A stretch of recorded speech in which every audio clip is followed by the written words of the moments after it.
natural wood, so you don't have to deal with all of those lead poisoning issues. We listen to our customers, at least we think we do. That doesn't mean we always do what you ask, but we do listen because you are very formative in how we develop our business.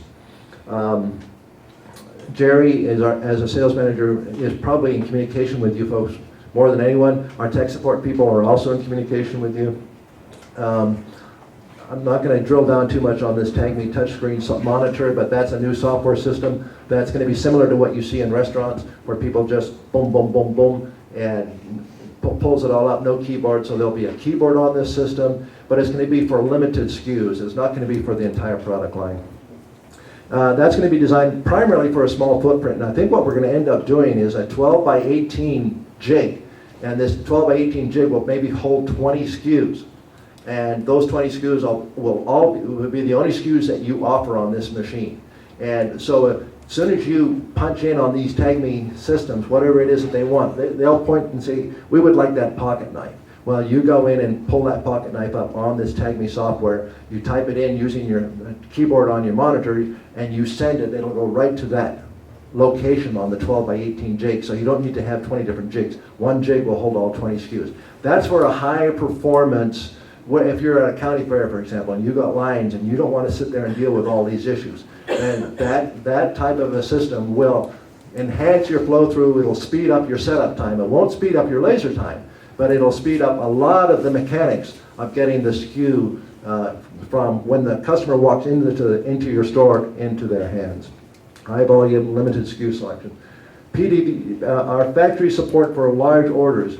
If you get an order for 60,000 ornaments for a Billy Graham Association, are you going to turn it down because you can't do it? So what are you going to do? Call you. Huh? You'll call us, right. And then what will you do? Negotiate. Yes. You have to say, what do we get from this? So we're in business too. No, I'm playing with you. But you understand that we are there as your support to help you on the big orders. So obviously you can't bring in 5 machines to do one order. So, yes, sir. Would those all be shipped from here? That would be negotiated. I mean, sometimes people don't want it to know it's coming from the factory, so if you wanted to send it to you and then you have your customer come in and pick it up, it's always best if you can get your customer into your store to pick it up. Anytime you do any promotion, it's like, we're not going to mail it to you. You can't, they've got, any redemption system should be back, come back to your store. Tools for success. I don't know if any of you have read E-Myth by Michael Gerber. Is that term familiar to any of you? He's an author that has drilled down a lot on what it is that makes for a successful and an unsuccessful business person. And now how much time do I have? 5 minutes. 5 minutes. 10 billion. Here's his take on small business is that most people in small business get there by being technicians. And they work and I've seen this happen twice in our company, where people have worked for me and they become very good technicians, and all of a sudden, what's the first thing they say to themselves? I can do this. It's like, we don't need the company, I can do this. And so in both times, they've left, and it's like, why are you leaving? We want to do what you're doing. Okay, well, I mean, it's like, okay, go. And both times they have failed. And why have they failed? Pardon? They're technicians, not marketers. They're technicians and not marketers. And that's what the E-Myth is all about. And that's why he calls his book the E-Myth. Because the myth is that most people think they're successful because they think they are entrepreneurs when they're really only technicians. And the real challenge is that if you are a technician, don't think of yourself as being successful as a technician, because you can only truly be successful if you have either you develop the entrepreneurial skills or you surround yourself with somebody that has the entrepreneurial skills, because technicians can only take you so far. So it's important that you have the entrepreneurial skills. For example, I was talking to Jim Whitaker, who refuses to get on Facebook. And I said, Jim, if you would get on Facebook and start marketing through Facebook like some of these stores are doing, it's amazing. They get like, Layman's Hardware I know has like 5,000 names on Facebook, And when you get that many names up there, all you've got to do, and I've seen some of our customers do this, it's like, oh, by the way, our $9.95 pen, for the next 4 days, for everybody that walks in the store, we've reduced the price to $4.95 or $5.95. And they use Facebook as a huge marketing tool. I went to a convention recently, and every hotel I went into, they had these huge Facebook signs in the lobby. In hotels.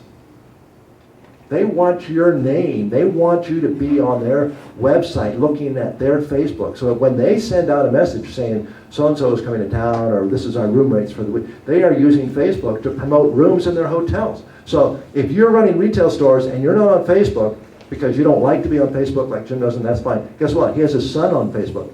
And his son does, and they do have a company Facebook. So that's just one method of marketing that perhaps a technician might not think of, but the entrepreneur would. Marketing in your community, marketing on exterior signage, on interior signage, not having blanks on your display. When I go crazy, when I walk into a store and I see somebody that's invested in this program, and they say to themselves, we have blanks, and if we laser on them, what are we going to do with them? Because we can't use them for the next customer that comes in. So they've got this whole setup, and none of it is demonstrating the personalization. And it's because it's like they don't want to spring a couple dollars to make a personalized item. So if you've got this program set up and you don't have examples of what the program does, you're missing a huge marketing opportunity. Now, does that mean you shouldn't have a few blanks out as well? Yes, you should still have a few blanks out, because then the consumer look at the blanks, and then they look at the finished product, and then they start making the connection. Oh, that's what it's all about. So you need to show both, but to not have anything with personalization on is missing a huge opportunity. Having the machine run with a red dot for demonstration, we talked about that. Giving away vector cut saws with your name, logo, and phone number, we talked about that. County fairs. This was Jerry's idea. We went to the county fair 2 years ago. We took 2 machines in, and we were just swamped. So we went back this year with 3 machines. And it's a great way to promote your business. It's a great way to like, wow, and then you get, then you have your B-backs, because it's like, where are you again? You hand out literature. They find out about your store through the county fair. And these machines are very portable, by the way. Mark just took it to a Chamber of Commerce meeting not too long ago, and did one in Mansfield. Billboards, promotional pricing during special occasions, finding new uses of the laser, such as lasering on our ALPs. Our ALPs are those big black prints that use alphabet photography to spell the word love or peace or hope. Well, at the top section, there's 2 winches. We found out that if you back off the power a little bit, it'll laser through the black ink and exposes the white paper. So now all of a sudden you're lasering P. Dunn wall decor art using the laser engraving machine. All right, so Michael Gerber says you need entrepreneurial skills. Yes, you also need technical skills, and you need management skills. And he says those are the 3 skill sets that if you have in your business, you're going to be successful. But if it's one of those 3 you're lacking, you're going to struggle. Examples of dealer success, Amit Gupta, he's not here, but he owns 4 Hallmark stores out in, and I kind of hate to go down this because all of you have got so many war stories, but some of them just come to the top of my head, and this is one of them. He put together a flyer at Christmas for his stores, and he mailed them out to his 4 stores, and I think he gave us like 3, or he didn't charge us, 3 or 4. What was wrong with him? Gayla wouldn't let us do that for nothing, would you?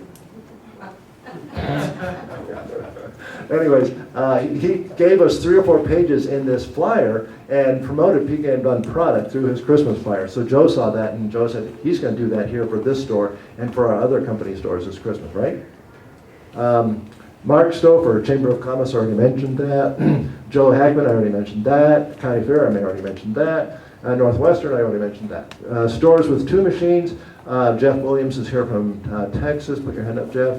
This guy is also what I call an apostle marketer. He just goes nuts over these machines. So he ended up getting a second one. And now what he likes to do is on his own go to people with laser machines in his area within, I don't know how many miles, because he lives in Texas. He just goes to help them. And we don't ask him to or anything. And last year we set up in Denver. Was it Denver? Yeah. Last year it was Denver. And Jeff said, hey,